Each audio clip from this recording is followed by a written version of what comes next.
Hi everyone and welcome back to my channel. ये पीछे देख रहे हैं ये पॉट्स, हैंगिंग पॉट्स, ये है मेरे स्ट्रॉबेरी प्लांटर्स।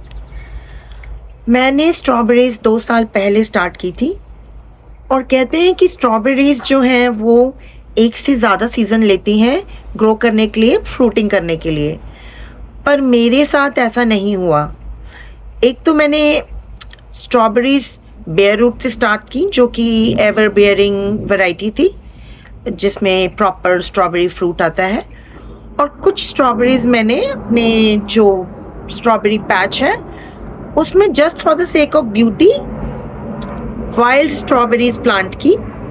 उसमें भी जो फ्रूट आता है वो एडिबल होता है बट छोटा होता है। तो चलिए आज की वीडियो में देखते हैं कि हमारी स्ट्रॉबेरीज ने क्या प्रोग्रेस की है।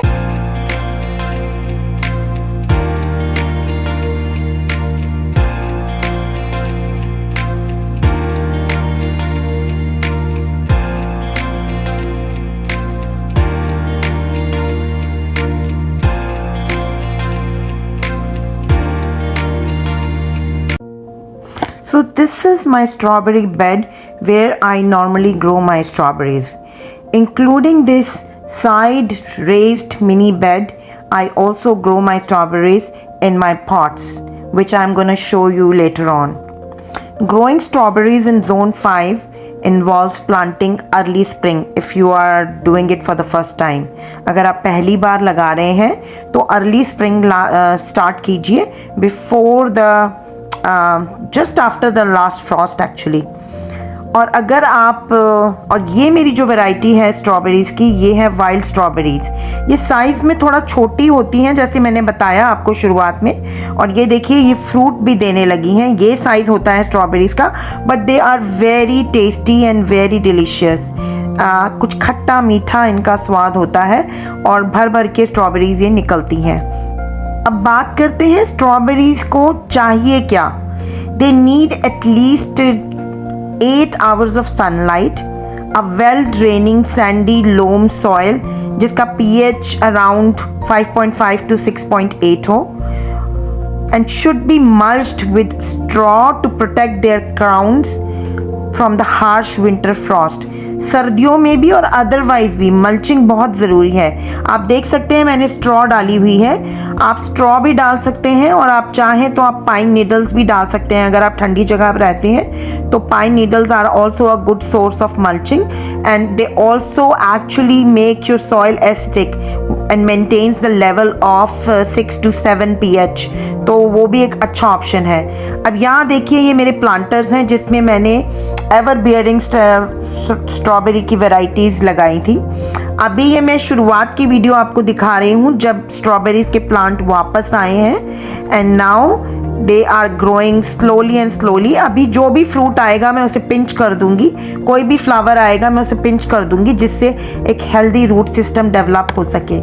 अब बात कर लेते हैं कि वैरायटीज़ कौन कौन सी होती हैं। ज़्यादातर 2 तरह की वैरायटीज़ स्ट्रॉबेरी की अवेलेबल हैं। एक है जून बियरिंग जो कि एक साथ हार्वेस्ट प्रोड्यूस करती है अर्ली समर में, यूजुअली जून में। Highly recommended for zone 5, but अगर आपको कंटिन्यूस फ्रूटिंग चाहिए तो मेरी तरह आप भी एवर बियरिंग वैरायटी लगाइए। अब ये है करंट सिचुएशन स्ट्रॉबेरी प्लांट्स की।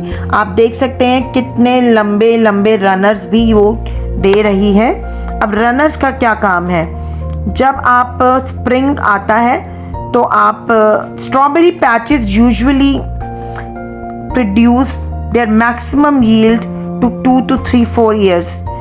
3-4 years के बाद स्ट्रॉबेरी प्लांट जो ओरिजिनल स्ट्रॉबेरी प्लांट है वो डेड हो जाता है। तो let your favourite plant send out the runners and establish new younger plants. Every few years allow these runners to take over and dig up the original older plants, mother plants, so that your patch remains vibrant and productive. अब बात कर लेते हैं इन्हें लगाना कब है। ऐसे मैंने पहले भी बताया early spring is the right time once the ground has thawed, जब वो पिघल गया है मिट्टी, dried and workable. As soon as the soil is workable, you can plant your strawberry plants if you are doing it for the first time.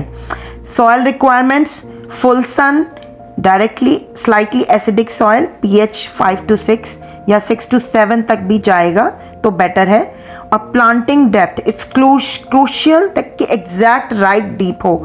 आपको crown को नहीं दबाना है, क्राउन हमेशा ऊपर रहना चाहिए, अदरवाइज द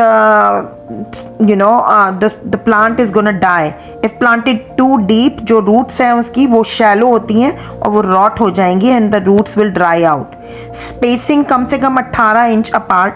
आप देख सकते हैं मैंने टब में एटलीस्ट इतना बड़ा टब है, अराउंड 12 इंचेस टब है, उसके अंदर मैंने केवल 3 प्लांट्स लगाए हैं और वो भी अब देख रहे हैं आप फ्रूटिंग देना शुरू कर दिया है। इन टब्स के अंदर मेरी एवर बियरिंग वैरायटीज़ हैं और पॉट्स के अंदर भी एवर बियरिंग वैरायटीज़ हैं और अब पूरी तरह से मेरे प्लांट्स स्ट्रेंथन हो चुके हैं और रनर्स भी देना शुरू हो गए हैं। What I am going to do is next year के लिए मैं इन रनर्स को डाल दूँ क्योंकि मेरे प्लांट्स अब 3 से 4 साल पुराने हो जाएंगे इस सीज़न के बाद। तो I am going to put the runners in the plant again and dig out maybe next year the original mother plants. अब बात करते हैं केयर एंड मेंटेनेंस की।